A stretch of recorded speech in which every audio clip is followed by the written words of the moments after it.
Hello friends, in this video I'll show you how to use the Autosum, the average, the max and the min and the count functions in Excel.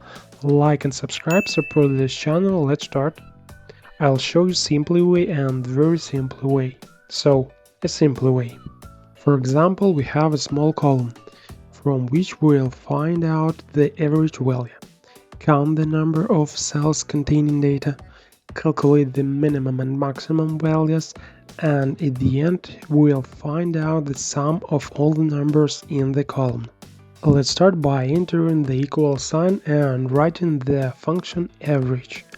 Then select the range from which we want to calculate the value and press enter. Let's use this input method to calculate the remaining values, changing only the name of the function.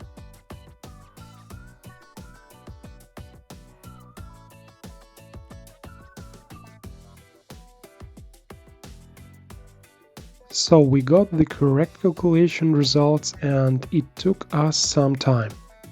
Now let's use a very simple and instant method to calculate all these values. Just select our column and look at the status bar at the bottom of the table.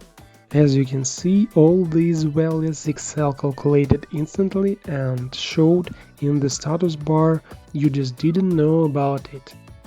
If you don't see these values, press the right button on the status bar and select the items you want to see in the menu that appears.